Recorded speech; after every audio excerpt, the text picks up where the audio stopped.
हिरण्यवर्णाम् हरिणीम् सुवर्णरजतस्रजाम् चन्द्राम् हिरण्मयीम् लक्ष्मीम् जातवेदो महावः ताम् महावः जातवेदो लक्ष्मीमनपगामिनीम् यस्याम् हिरण्यम् विन्देयम् गामश्वम् पुरुषानहम् अश्वपूर्वाम् रथमध्याम् हस्तिनादप्रबोधिनीम्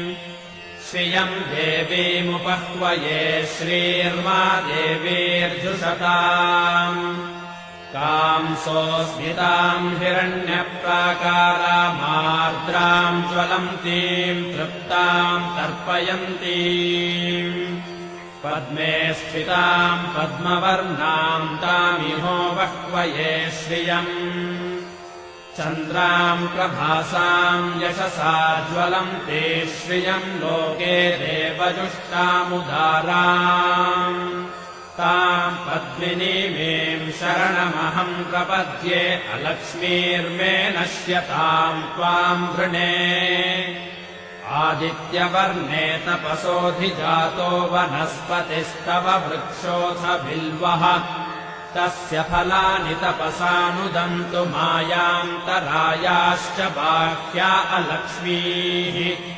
उपैतु माम् देवसखः कीर्तिश्च मणिना सह प्रादुर्भूतोऽस्मि राष्ट्रेऽस्मिन् कीर्तिमृद्धिम् ददातु मे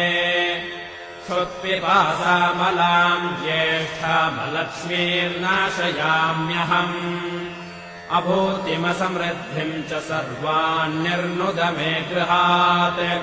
गन्धद्वाराम् दुराधर्षाम् नित्यपुष्टाम् करीषिणीम्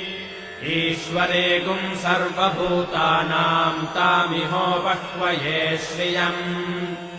मनसः काममापूतिम् वाचः सत्यमशीमहि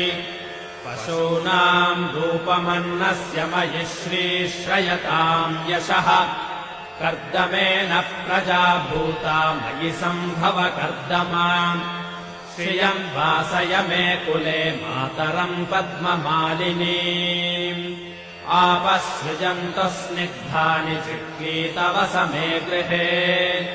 निच देवीम् मातरम् श्रियम् वासय मे कुले आर्द्राम् पुष्करिणीम् पुष्टिम् सुवर्णाम् हेममालिनीम् सूर्याम् हिरण्मयीम् लक्ष्मीम् जातवेदो महावः आर्द्राम् यःकरिणीम् यष्टिम् पिङ्गलाम् पद्ममालिनीम्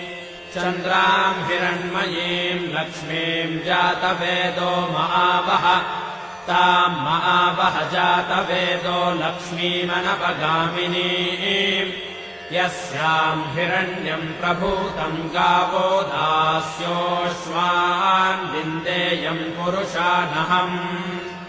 महादेव्यै च विद्महे विष्णुपत्नी च धीमहि तन्नो लक्ष्मीः प्रचोदयात्।